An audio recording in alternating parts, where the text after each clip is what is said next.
Good evening, everybody. You've turned your mobile phones off, I'm sure. And the meeting is being webcast and recorded, which is what this is for. I hope that's all right with everybody. I'd like to introduce the panel. We've got a very good panel here. We notice we're sitting, the girls in the pink chairs and the boys in the blue chairs. It's carefully arranged that way.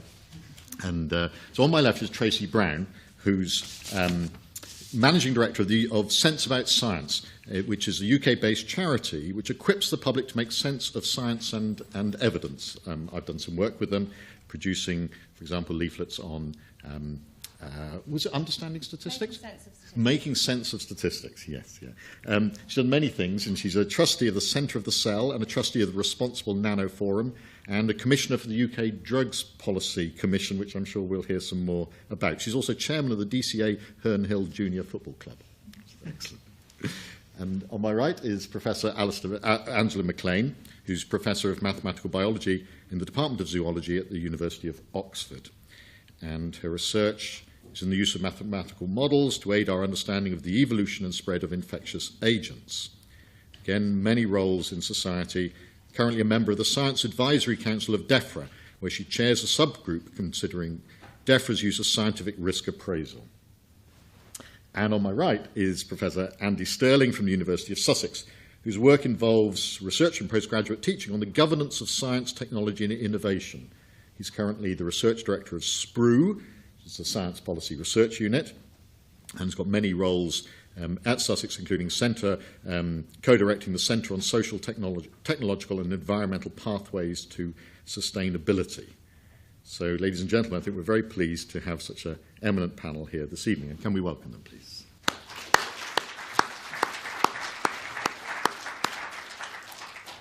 Okay, we're going to give the speakers each just 5 minutes, strict discipline, 5 minutes each to state their case, and then we're going to open it up to the floor. And so I hope you've all got questions ready and can think of others while the speakers are just doing their 5 minutes of fame. So, Tracey, could you start, please? Thank you. Thank you, David. Good evening. Am I amplified? The observation that we need better to acknowledge uncertainty isn't new, of course. The Phillips report had it as a main finding in 2000. Since then, we've had constant reiteration of the need to acknowledge uncertainty in chief scientific advisors' guidelines and the reiteration of those under David King and more recently John Beddington. It was a central part of the 2006 Science and Technology Select Committee's advice, looking at the use of evidence in policy making. And it's come to the fore again, of course, in recent discussions about swine flu, about drug policy, and about ClimateGate.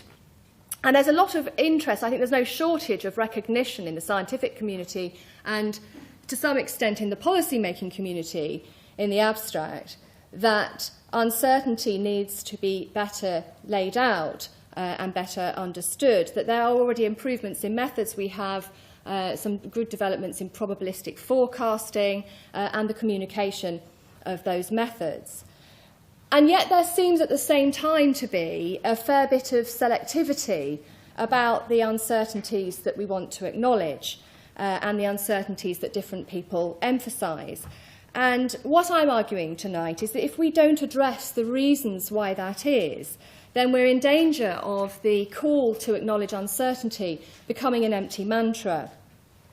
And I think this is very evident in two areas. First of all, we have policy mixed messages about uncertainty, a collision between the recognition of the need to acknowledge it in the abstract and the political pressure to ignore inconvenient information and questioning. And it's the same impulse that has led ministers to say that they know their policy is right and the government is going to commission the research to prove it. We see it a lot in the promotion of public health initiatives, particularly in relation to behaviour change, which I think produces a contrary dynamic. That is an attempt to simplify, to oversimplify. And I think we see it clearest in those areas where, in an effort to get people to change their behaviour, government and policymakers start to put a figure on things which clearly are not susceptible to such significant figures. Just last week we heard that 250,000 deaths from alcohol in the next decade, 2 decades, is to be expected. I don't know about you, but that's not a figure I like to hear.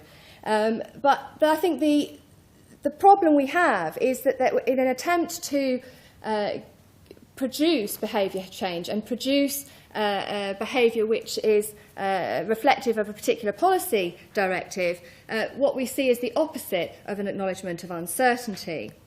And if there's pressure to ignore uncertainty about what we know that backs up a particular policy, it's often even greater when it comes to the effects of a particular intervention. And the tension that exists at the moment between the evaluation of unclassified drugs and the discussion about banning those drugs in response to clamours on the front pages of newspapers, I think, is a case in point. There's also selectivity and trends that militate against the acknowledgement of uncertainty in the public response to uncertainty. Because on the one hand, what we have is studies of public opinion that say that people want complete and reliable evidence. On the other, we have evidence of demand for unproven remedies. And in fact, some of you may have followed the story of Avastin, which is for late-stage metastasising breast cancer, which was withdrawn by the FDA at the end of last year. Now, Avastin had been licensed. It was produced by Genentech and licensed on a fast-track procedure that was actually initiated in 2008 in response to public campaigns for cancer drug availability. And this fast-track procedure is a procedure which actually plays down the uncertainties that would normally be explored in the licensing process. Part of the condition of that was an intensified post-licensing vigilance. But what's been revealed since 2008 in the licensing of Avastin was that it has a huge cost, a near double treatment-related deaths, and 2 later clinical trials failed to confirm the improved survival over chemotherapy. But there does seem to be this problem of, on the one hand, wanting the confidence and acknowledgement of uncertainty, and on the other, there are reasons why people will set that aside. And I think the same thing is true for a wide range of stem cell therapies.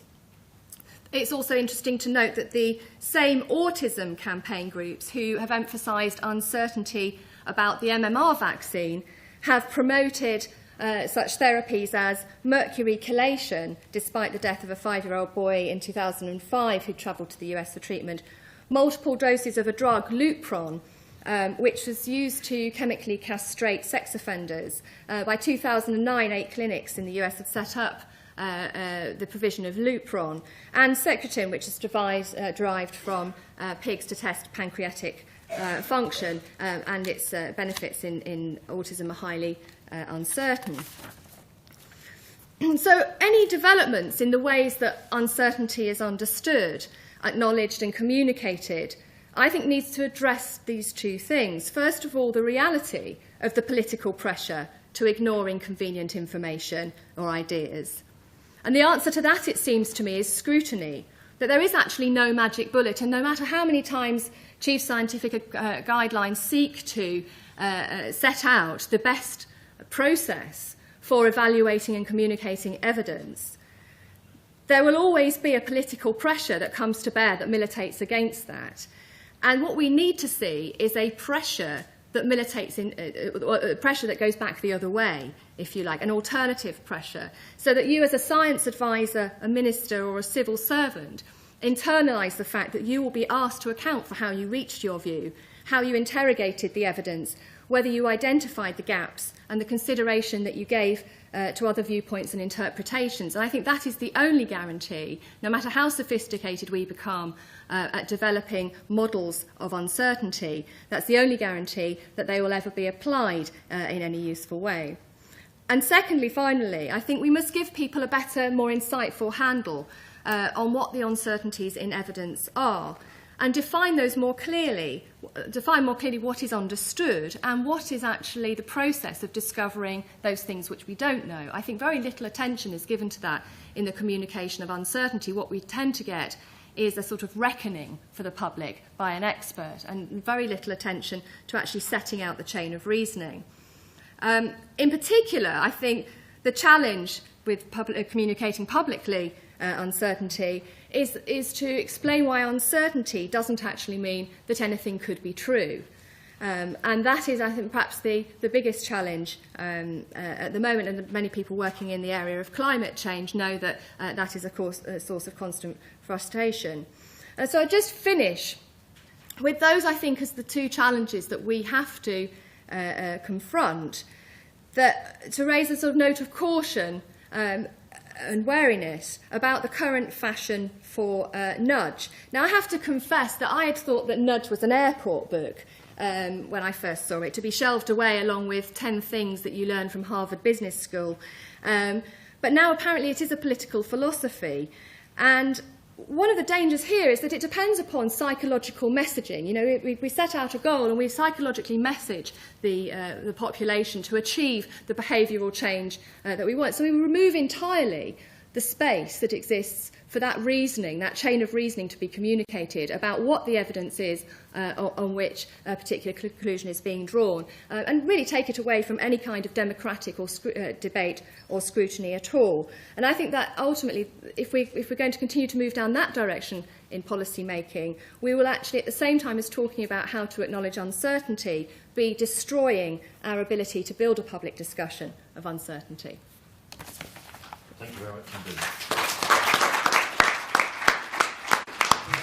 Okay.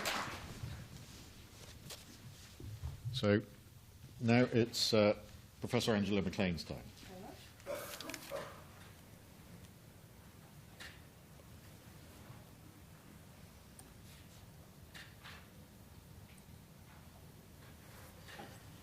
How can we make decisions that affect our health when scientific advice is never 100% sure? That's the question that was posed to us this evening. And as I have a background in mathematics and a job that that allows me to do mathematical modelling, I wanted to talk briefly about how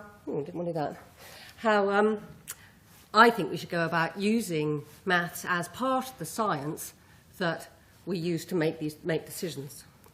And really all I'm saying is that we can use mathematical models as a useful tool where we say, given what we know already, a list of things here that we know already, what would we expect to happen? Now, obviously, you can do that without mathematics, but a mathematical model is really rather a formal and a very well-documented way of making that link from what we know to what we expect to happen next.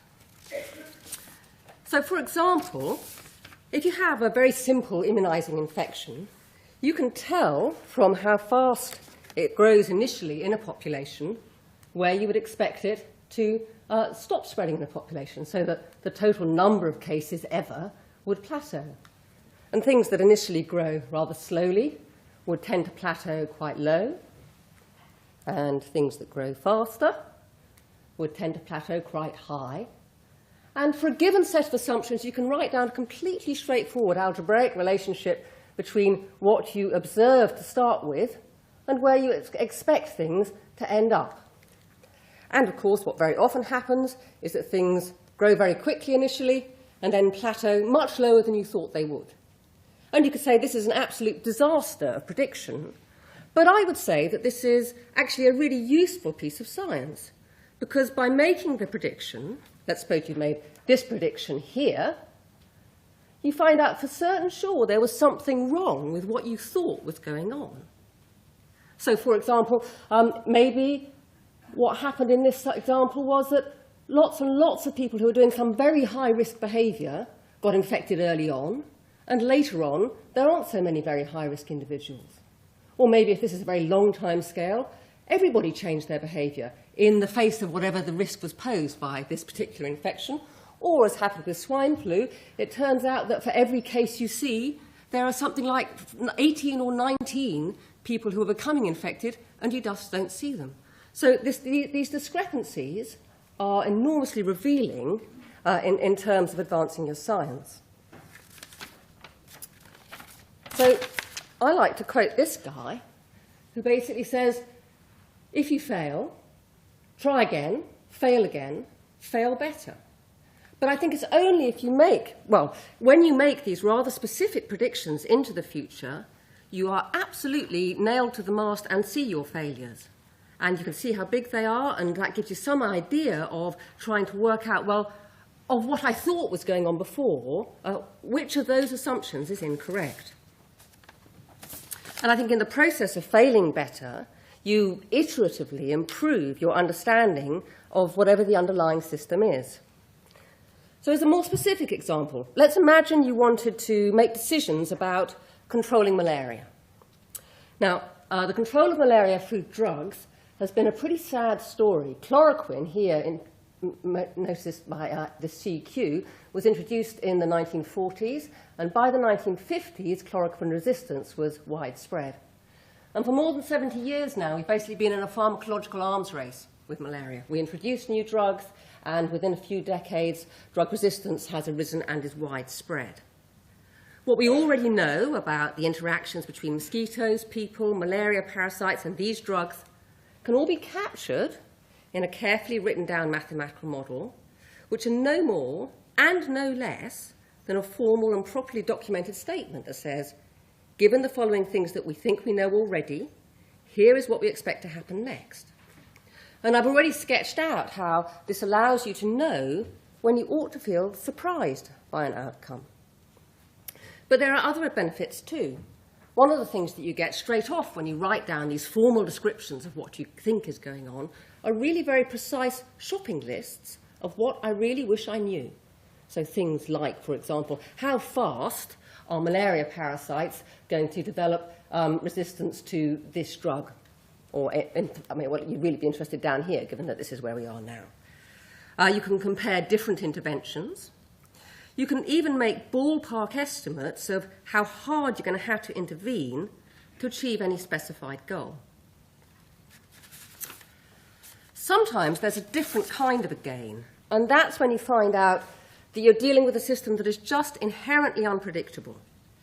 So, for example, when my colleagues and I made models that were of the adaptation of bird flu. Remember bird flu? It's what we worried about before swine flu. They're models of the adaptation of bird flu to become an efficient human pathogen. And what we found out was that even if we knew every detail of how this putative evolutionary pathway might unfold, the process was so inherently variable that we were not going to be able to predict the probability of a bird flu pandemic for a given number of cross-species transmissions. We were trying to answer the question at that time, is 100 cross-species transmissions from birds to people a lot or a little? And what we figured out was that that's just a question inherently we can't answer. So it's actually, I think it's actually very useful to know when the uncertainty has you licked and you're just not going to be able to answer the question. So to summarise, I think the way to deal with these uncertainties in health science are first to acknowledge them, second to document them, and thirdly, to use events that surprise you to whittle away at them. Thank you. Angela, thank you very much. Andy, your turn. Great. Well, thanks very much for inviting me. It's a pleasure to be here. I'm going to quickly find my slides.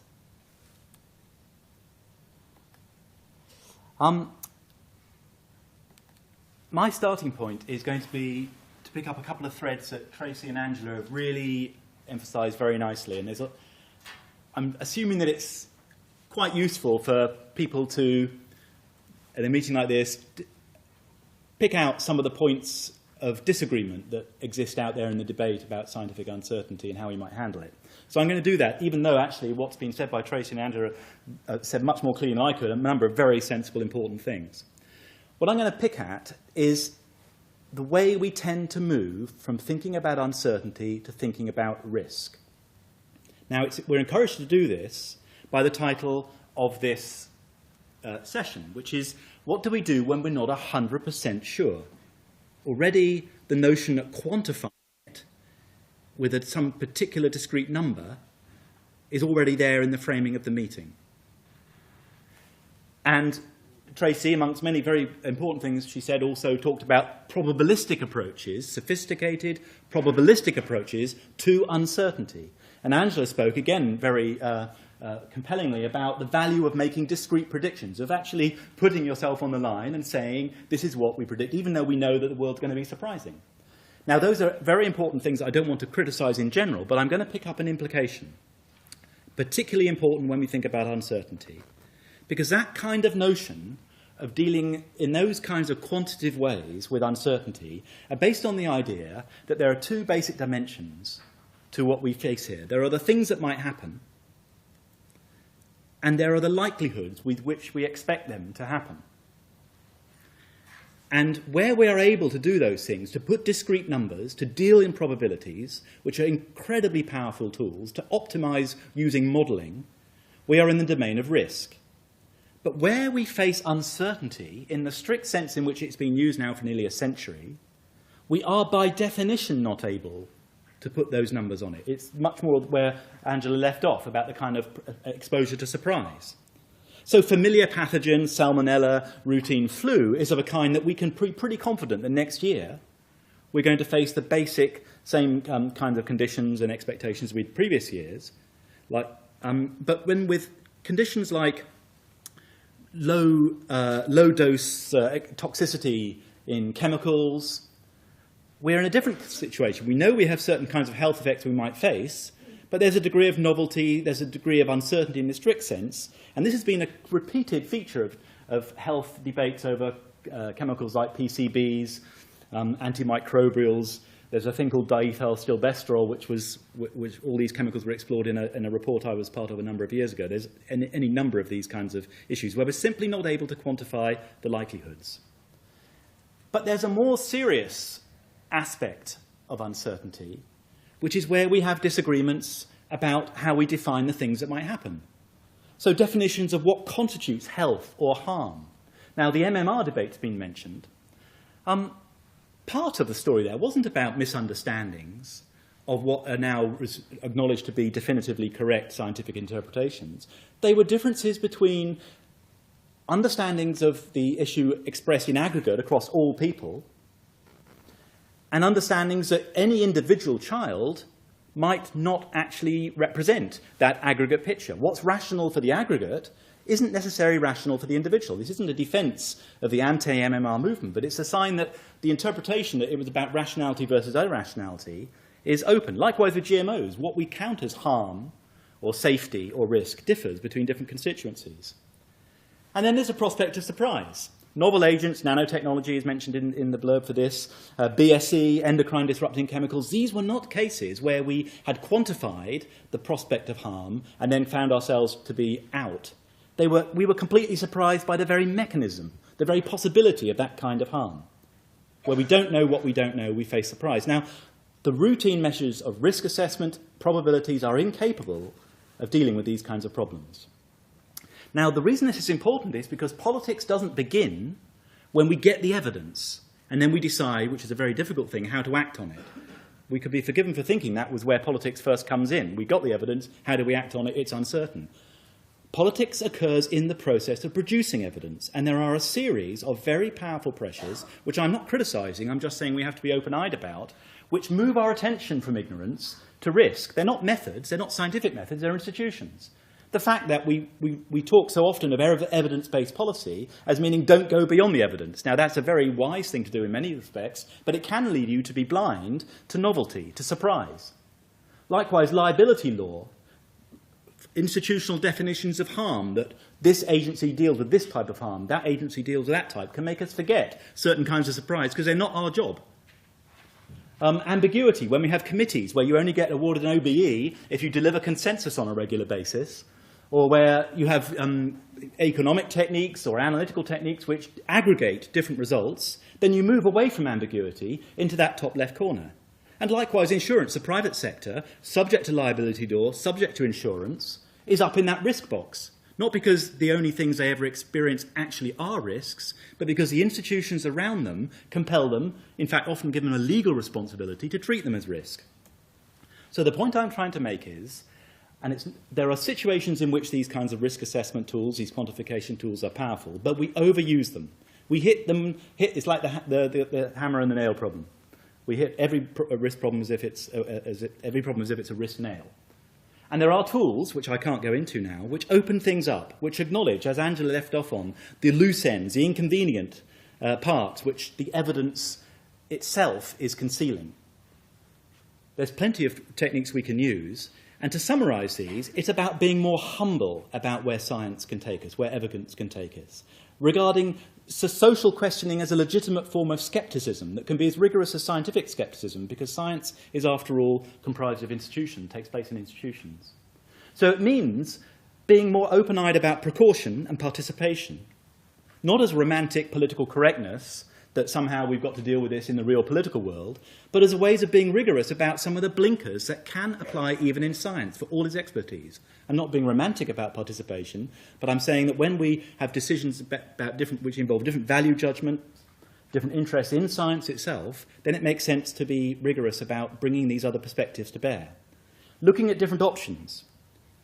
So in the end, I think the what-if injunction that we face in this meeting is about moving away from putting single numbers using risk assessment and being open about the politics in the science, in the evidence, and being mature as a democracy about the accountabilities and responsibilities that flow from that, not to deliver these single answers, and to treat it as an area, a space for mature, grown-up debate about choices that society can make, not single science-based deterministic conclusions. Thanks very much. Thank you.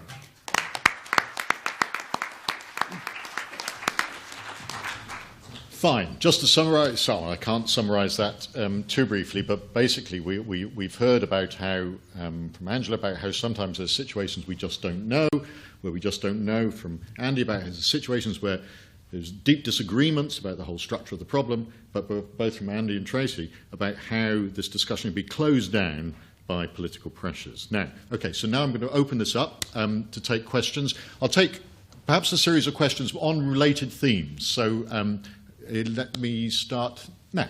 Fine. There is someone with a microphone who will come to you. Thank you to all speakers. Fantastic presentations. I'm going to pick up on something that came up in a meeting yesterday I attended, organized by the Biocentre on bioethics. And the conversation was about nanotechnology and health. And it links to something that Andy has picked up on, which is about liability. And conversation was about how financial systems are becoming more risk-averse when it comes to actually putting money in businesses that have higher risk or more increased uncertainty. And that there has to be a model that actually moves some of these conversations into acknowledging risk by all parts, but actually spreading that risk at community level, and not only putting the balance of risk on the business or the financial sector. And everybody was basically saying, okay, well, we need wider public engagement and participation. Where do you see that? At which part of the development of the new technologies or the applications of the new technologies to take place? And I think that's a question to all the panel members. I think that is to all the panel. Is there any, while we're discussing sort of new technologies, we've heard mention of nanotechnologies, is there a related question that we could take at the same time? Okay, well, I'll just pass to the panel. Should we start? Andy, are you ready? Sure, yeah, thanks for asking about that. I mean, often what lurks behind a lot of these discussions about the science of risk is actually the politics of choice, of choosing different technologies. So within the field of nanotechnology, there are all sorts of choices that we might take between techniques applied to, the single largest part of nanotechnology research is military. So does that have consequences for the kinds of technologies that we actually are presented with by the system? Might we want to actually have something to say about those particular pathways and instead favour other pathways for the development of the technology? If we believe in progress being a single straight sort of line, a race to the future along a single track, then that doesn't really matter, because in the end we'll get there. But if we see the progressing technology as being a set of branching choices, and if we go down one path, we find it very difficult to go back and go down another, which is in fact the best understanding of the development of new technologies. You know, we've got a DC grid now for 100 years, an AC grid. We wish we had a DC grid now. We got locked in. The QWERTY keyboard, VHS video, there are all sorts of examples of this. So where we actually, despite competitive markets, get locked into something that in retrospect looks like a poor choice.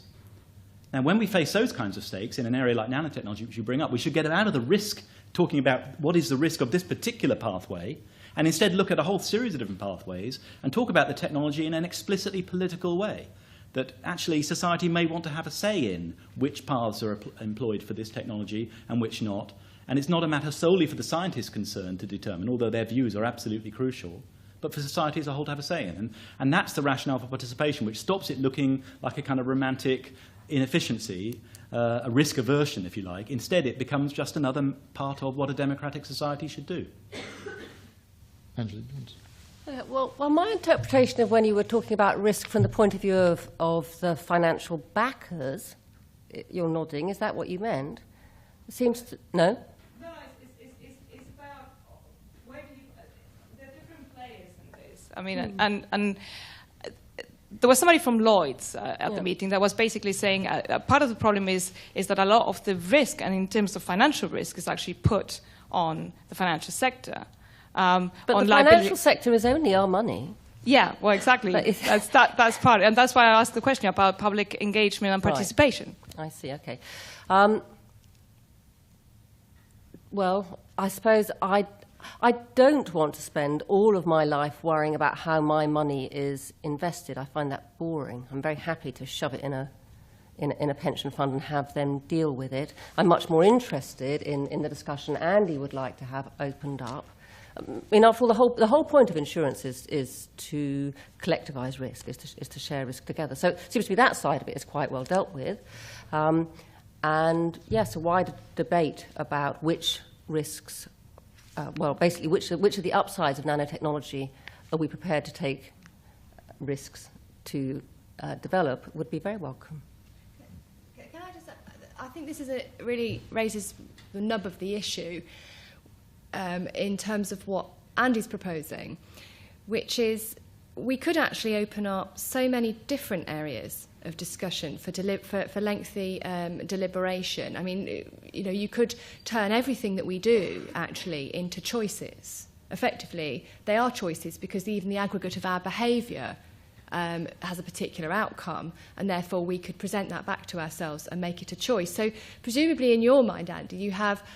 I mean, not to become too pragmatic about this, the reality is getting policymakers to stop and reflect as it stands on major pieces of policy is itself sometimes an uphill battle. So presumably you would recognise potentially a rather self-indulgent, or what would be seen as a rather self-indulgent situation where we turn everything into a lengthy deliberation and follow every pathway. And you must have some sense of priority, just as we have a sense of priority about those decisions which are made in the financial markets and those which we want to vote upon, if you like. I'm sure, maybe we'll come back. Do you want to say something quickly about very quickly. It's a good point. Democracy is self-indulgent. Science is self-indulgent. This institution was set up during a period when it was told, both in respect of science and democracy, it'll waste time. We know what we want to do. And both in respect of science and democracy, the Enlightenment taught us to be, if it is self-indulgent, then let's be so. And I suppose I'm just continuing that kind of argument. Are there any more questions? Yes. If we could go.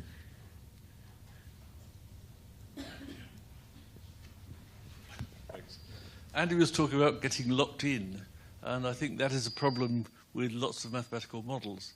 I spent a lot of my working life with mathematical models, and the danger is that they give you a lovely comfort that you've got the whole thing enshrined in that model, and you don't look outside the model. And that refers to transport models, treasury models, corporate planning models as they were in the 1960s, 1970s.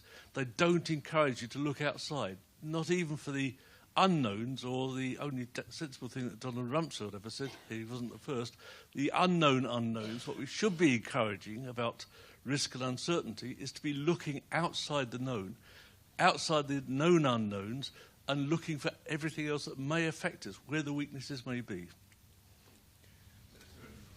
Angela. I couldn't agree more. It's so tempting to fall in love with one's model. One spends all day with it, after all. And I think that the point that Andy makes about one really can only inhabit the top left-hand side of the box, the top left-hand corner of the box, if you want to do some modelling, because you're already in a realm where you've got to have enough of a description that you can write down a model. I think that's worried. You know, I think there's a worse worry, which is that the language that the models are written in is rather frightening, and that gives them a quite unreasonable authority that they should not have. And I think that's much worse, well, as bad, I think I would say, as the blinkering effect. If you're brave enough to make predictions that can very obviously be shown to be true, that will sometimes shake you and stop you from sitting with your model all day. But yes, I think you've put your finger on an important issue, but I think the one about the language is as important. If we go to the back.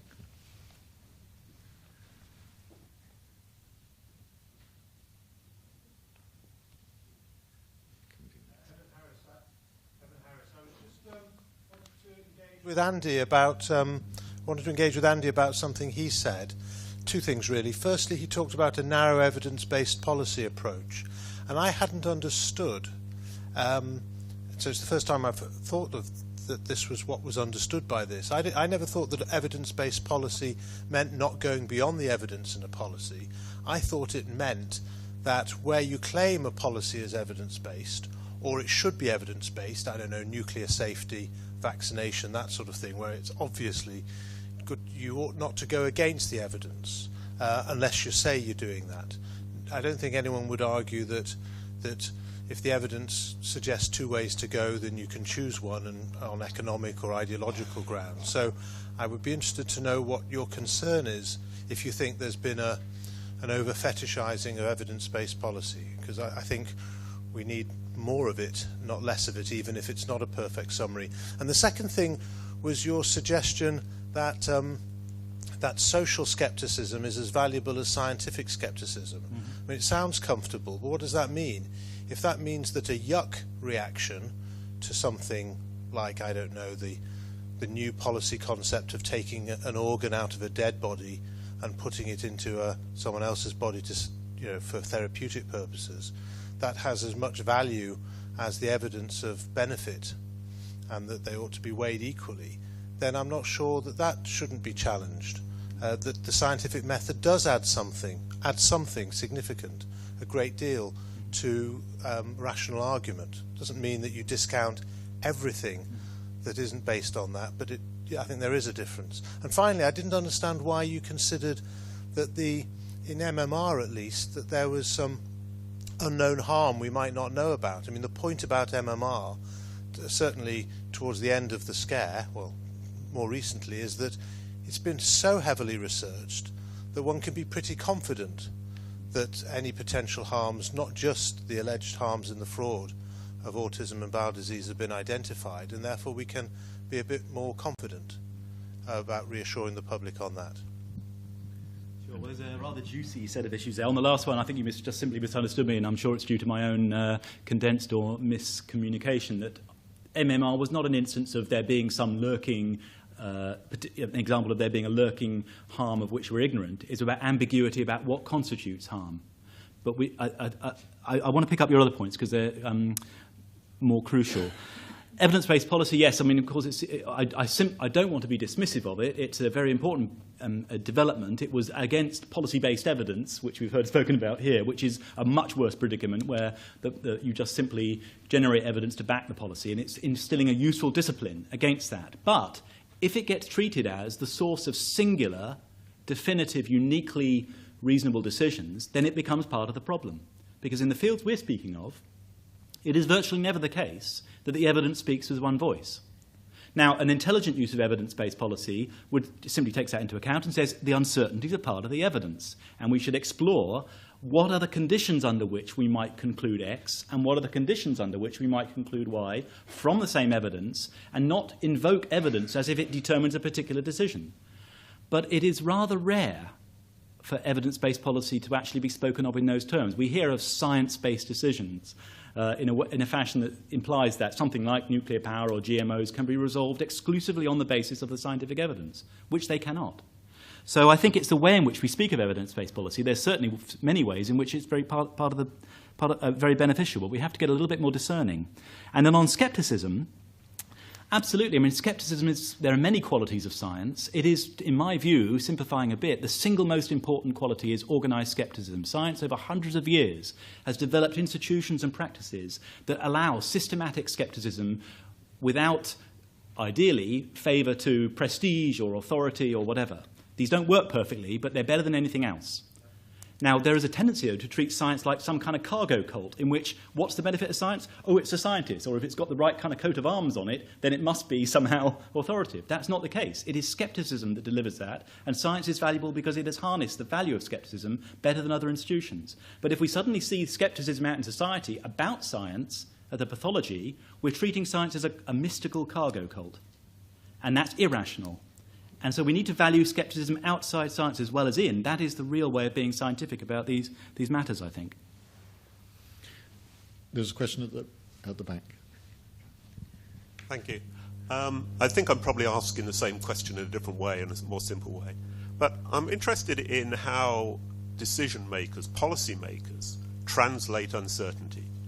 So, I mean, I worked in clinical trials. And in clinical trials, you compared a new treatment against a standard treatment. And standardly, you look at the survival of the two treatments. And over the years, the scientists and statisticians have come up with a way of denoting the uncertainty. So you'll have a hazard ratio and 95% confidence intervals. And people are very comfortable with that. But decision makers, people who actually have to decide whether a drug is licensed or not, have to have a black and white scenario. They have to decide yes or no. So on the one hand, you've got scientists saying, we're uncertain about this. On the other hand, the decision makers have to make a decision. And quite often they fall back on something very simple, like a p-value. And if the p-value is less than 0.05, they say yes. And if it's greater than 0.05, they say no. And this is not really how you want to proceed. So the scientists and statisticians have got a way of expressing uncertainty, but it's sort of being ignored by the policymakers sometimes. And so I want to know how the policymakers deal with uncertainty when they have to be certain. I mean, that's a really important question, so I'd really like all the panel to answer about how, if we can construct good measures of uncertainty and doubt, how they can translate into policy decisions.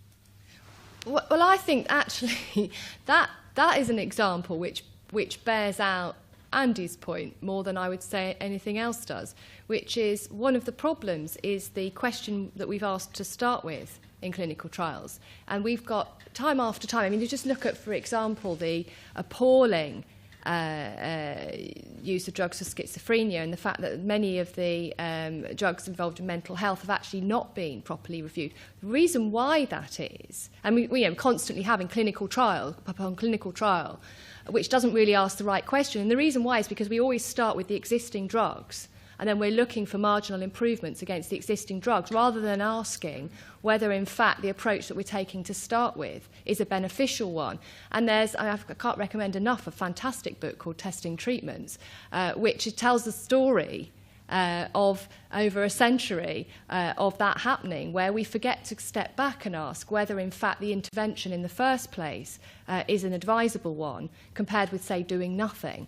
And I think that is actually probably an area where I can conceive of having to step back from the way that we devise the questions and ask bigger ones. I am still very much struggling with Andy's proposal in the sense that it seems to me internally inconsistent. If the problem we have is that we can't always think outside the box, as it were, I hate that phrase, but if we can't imagine enough of the questions, it seems to me that we will never actually get to the point where we've imagined every question. We're always going to have to say at some point, well, actually, there's another question you could imagine under a different set of circumstances that we should have asked. And that's where I find it a much more difficult concept. So does this humility paralyse us, Andy? No, it doesn't, because who said, I never noticed it being said that in order for a decision to be made, the decision maker has to be guaranteed total certainty. And certainly not that that's a matter for science. Decisions are made all the time without certainty. There's absolutely nothing about what I'm recommending that says decisions should not be made, or that they're completely open-ended and indeterminate in the way Tracey's challenging on, or indeed that they should take longer. In fact, if we don't force science to come up with these spurious justifications that this is the only possible decision that can be defended, then we can do it more quickly. The difference is that the decision maker is not protected in the same way. The decision maker can't do a blame management routine and say, oh, don't bother me. I asked these guys and they came up with a 2-metre thick report and I just did what it said. They have to say, well, actually, I was given a number of options. I chose between them on the basis of a set of understandings and accountabilities, and I'm responsible for that. And if you don't like it, unelect me. That decisions, it has been known for them to be made that way. Interestingly, in an expert area like setting interest rates, the Monetary Policy Committee does have a committee, almost uniquely in the British expert committee landscape, where the individuals actually make public their own individual recommendations. What's different there? The audience they're addressing is very, very powerful. Normally, committees speak down to less powerful publics. In that case, they're speaking up, and it won't be tolerated for them to pretend that there is, in fact, a definitive mystical interest rate, which is the right rate, because their audience knows it's not true. But when it comes to the risks of this or that pathogen or chemical or whatever, scientific committees think they have to do that. It's about the power dynamics, I think. And in terms of modelling, these tools are, the body language that Angela was rightly talking about is a problem, but it is body language. We don't have to use models all the time to come up with confidence intervals, p-values, means, and so forth, and aggregate things. We can use modelling in very powerful ways to open up and show how different scenarios play out. We can rigorously explore sensitivities. Sensitivity analysis shows us how a given model can actually derive different conclusions depending on different assumptions. I'd be interested in Angela's view on this. So we can use modelling to do that. It's just we don't often do it, because when you invest in a model, it typically is this case of, well, we invested millions in this, we expect you to give us the answer. But you don't have to use a model that way, and I think there's scope for using them in these more discerning ways.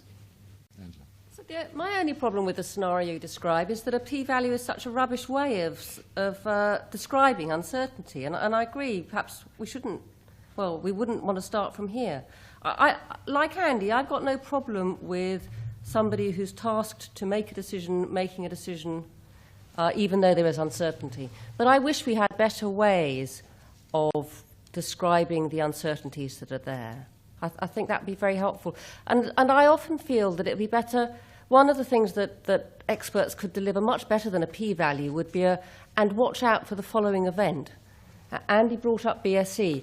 Somebody should have said, watch out for the first carnivore to become ill with BSE.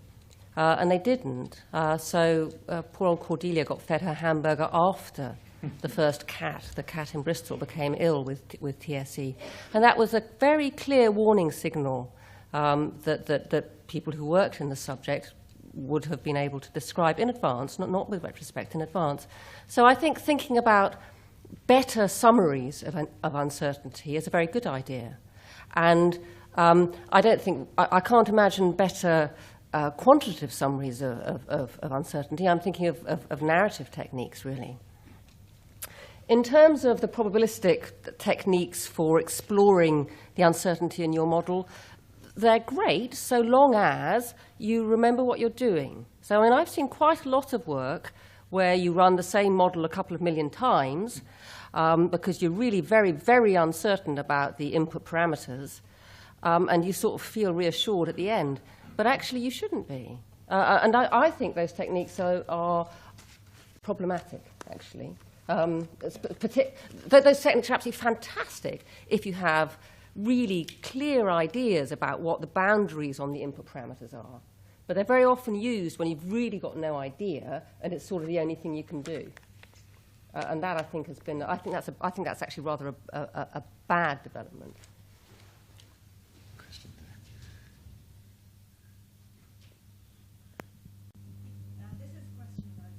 Moving away from single numbers and be more open about responsibility so that more people can join the debates about choices and scrutinise policy and choices in a kind of clear-eyed way. Is that really possible for more people to do that? Who are the people? How can the public join in these kind of debates where the experts are saying there are things we don't know, and where the language is scary, or where the experts are saying there are things we don't know that we don't know, which begins to sound like, as someone said earlier, anything could happen in this debate. Is it the case that people have to be schooled in risk and uncertainty to be able to scrutinise policy decisions? And before the panel answer, can I add to that? Does the Daily Mail have to be educated as well to deal with the fact that sometimes scientists just don't know? Sure, okay. Well, there is a danger in, especially briefly, putting the position I'm putting of coming over as being romantic about the public, about the political process, about decision makers. And I'm aware of that. And I say it nonetheless that the Daily Mail problem is one of the biggest challenges we face, is the way the press operates. But in the field of scientific decision-making, there are a whole series of much more neglected processes, disciplinary dynamics within science, the interpersonal dynamics on science committees, the system of patronage where people become elevated or not, depending on their performance, commercial interests in the commercial sector, political interest in the policy process. All these serve to pressure decent people to slightly understate the degree of open-endedness. Without compromising on integrity, it happens in a thousand different ways. And given that science is typically open, people can actually do that in ways that are not illegitimate. So actually, I, for one, am quite thankful that there are a series of institutions in the press which have vested interests, spurious and venal as they often are, to open up. Because the big picture is that it helps to counterbalance these processes for closing down. So I don't think we should educate the press to be more consensual about science. Just like I don't think that the public need to be more felicitous in their use of probabilistic reasoning, because part of the problem is the overuse of probabilistic reasoning. Not that it can't always give us important insights, but if it encourages us to aggregate and come up with single answers. I mean, Angela's point about modelling was absolutely right. When I said explore models, I meant deterministically, the full envelope, because typically speaking, you see a horrific range of things that might happen, outcomes that might occur, and it's only when you aggregate probabilistically you get this merge that Angela's talking about. So I don't think it's a matter of educating the public to be more rational, meaning more probabilistic, or to educate the press to just curb their questioning. I think it's a question of the political debate being more mature about the entire consequences of these questions remaining open. Ultimately, I think the way that kind of outcome is achieved is through scrutiny. I think otherwise it's just a constant exhortation to politicians to think again. As really, I mean, if you think about the behaviour of chief scientists within departments in government, for example, I think that if those chief scientists feel that they're going to come before the scrutiny of a parliamentary committee, they behave rather differently. It actually gives them the ability to turn round to ministers in the flurry of, the press office being phoned at the Home Office or the Department of Health by the newspapers, but turn around to ministers and say, hang on, we're not going to go with overstating our confidence in this. Because there's the pressure, yes, the pressure to come up with an answer, to say sort of aggregate it all and come out with a science-based decision. But they're also facing the pressure that they're going to be asked at some point to account for how they came to that answer and what else they took into account. I mean, it's the standard question that you would ask yourself. If you design a survey in social sciences, the first thing you ask yourself is, are you really finding out what you think you're finding out? And you imagine your colleagues picking over the study and asking whether really and truly you actually ask people the question you think you asked them. And I think it's that internalisation of scrutiny, whether it's the questioning of your peers in a scientific meeting or the account you're going to have to give for the advice you gave to ministers. Ultimately, it's, or in fact, the kinds of questions that the public is going to raise about how you've come to a particular conclusion. I think that ultimately is the only guarantor of forcing people to think beyond the model and to think of the limitations of the model that they're using. I would just like to add to that. My other question to the panel is, how is this sort of scrutiny, apart from parliamentary committees, to be developed? Is this part of the use of modern technology? Yeah, I mean, I think that's the most interesting part of your question is what's the forum? I don't view any great problem with the public being able to formulate these questions, but where is the forum that the debate would take place? I think that's a very interesting question. I don't see it happening. I mean, you know, there's café scientifique type things all over the place, lots and lots of little ones. They're not having much policy impact, though. The role of blogs and a sort of independent, critical, scientific community. Well, actually, I think there are hundreds of forums. I mean, at Sense About Science, what we find is that there isn't just the national media talking to the national public about science. People talk to other people all the time. In fact, intermediaries don't stop. If you think about it, there's a story about the exposure to heat in pregnancy and the effect that might have on the unborn fetus. Well, then you have a whole load of midwives talking to the mothers they're visiting about it. Those midwives are speaking to each other through professional publications. In fact, in most professions, there's some form of health and safety today or whatever. People are talking to each other and mediating information and processing and debating it in hundreds and hundreds of different ways. Local authorities, whether it's the pedant in the pub. I mean, there are so many forums in which you can equip people to ask questions of what others are telling them. I think it's actually something we haven't explored very fully. Aggregate from those forums. I know we're not allowed to aggregate, but to bring a wider voice, to amplify that voice. Yeah. It's something that we've experimented with around things like the sorts of questions that people have around clinical trials, for example.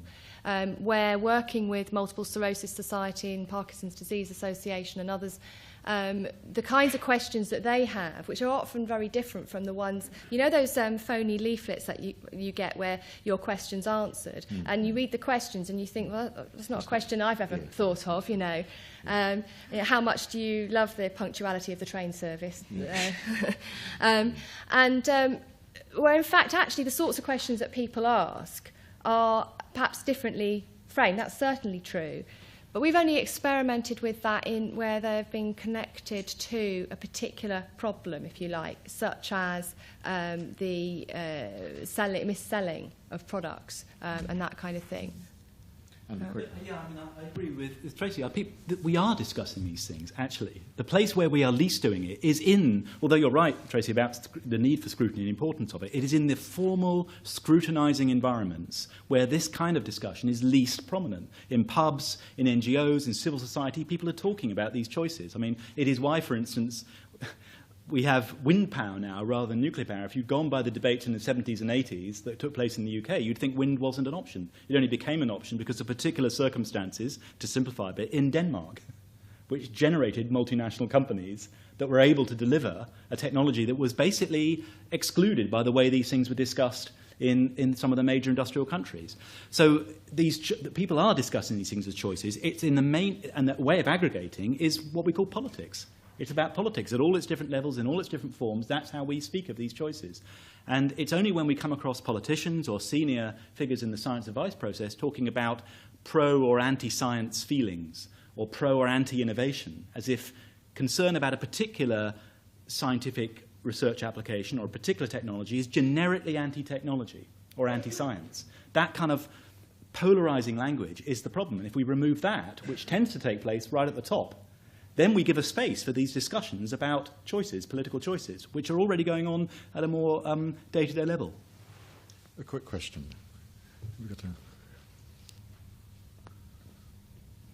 I'd like to make a point about trust, and particularly that I'm stimulated to do this by a remark by Tracey about chief scientists.